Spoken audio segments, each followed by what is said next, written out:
کیا آپ نے کبھی سوچا ہے کہ اگر آپ کسی جہاز کے حادثے میں بچ جائیں، مگر ایسا بچنا جہاں موت روز سامنے کھڑی ہو اور زندگی ایک عذاب بن جائے؟ یہ کوئی فلمی کہانی نہیں، یہ کوئی ناول نہیں، یہ ایک حقیقی، ناقابل یقین اور روح کو لرزا دینے والی کہانی ہے۔ اینڈس کے برف پوش پہاڑوں میں 72 دن، انسانی بقا کی وہ داستان جس نے پوری دنیا کو ہلا کر رکھ دیا۔ 13 اکتوبر 1972 یوراگوئے کی رگبی ٹیم اپنے خوابوں کے ساتھ چلی جا رہی تھی۔ وہ خوش تھے، ہنستے تھے، دوستوں کے ساتھ مزے کرتے جا رہے تھے۔ فلائٹ 571 میں 45 افراد سوار تھے، کھلاڑی، ان کے دوست اور رشتہ دار۔ سب کو کیا معلوم کہ یہ ان کی زندگی کا آخری ہنسی خوشی لمحہ ہوگا۔ فضا میں سب کچھ معمول پر تھا، مگر جب جہاز اینڈس کے پہاڑوں کے قریب پہنچا، موسم نے بھیانک روپ اختیار کر لیا۔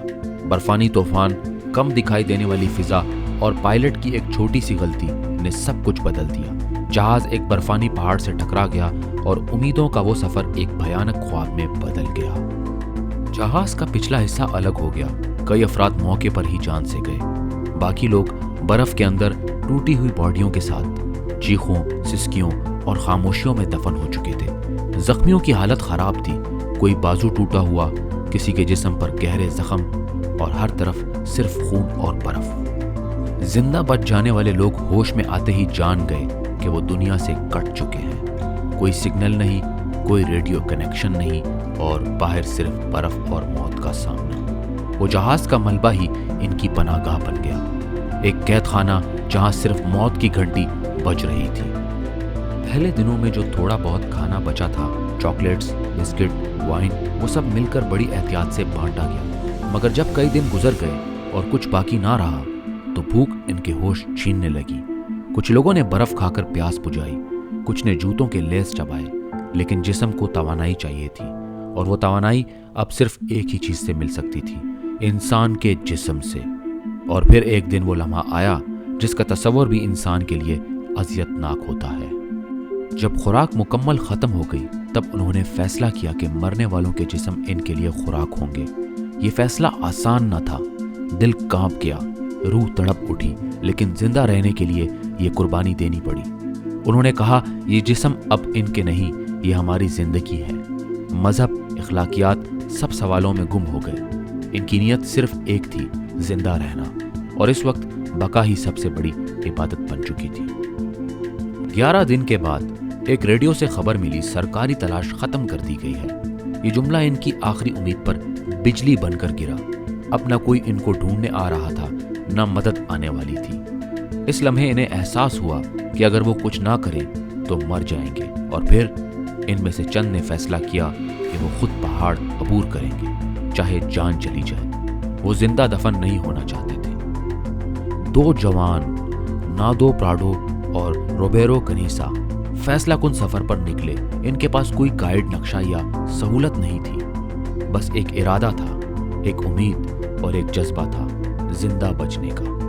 برف کے پہاڑ، شدید دھوپ، رات کی منفی درجہ حرارت اور بھوک کے باوجود وہ چلتے رہے۔ وہ گرتے اٹھتے پھر چلتے، آخرکار 10 دن بعد ایک چراوے کو نظر آئے اور ان کی سسکیاں انسانی آواز میں تبدیل ہو گئی۔ چرواہے نے فوراً مدد کی خبر دی اور 20 دسمبر کو ریسکیو ٹیم پہنچی۔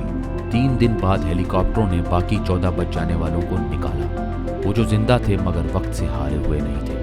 یہ لمحہ ایسا تھا جیسے مر کر دوبارہ پیدا ہوئے۔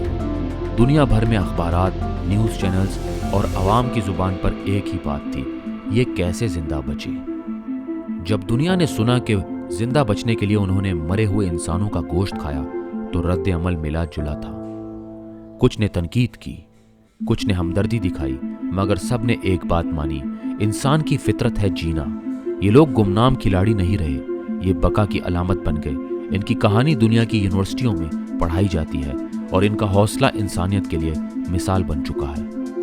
اینڈس کی اس برفانی قید میں صرف موت نہیں تھی، وہاں دوستی، قربانی، امید اور ایمان بھی تھا۔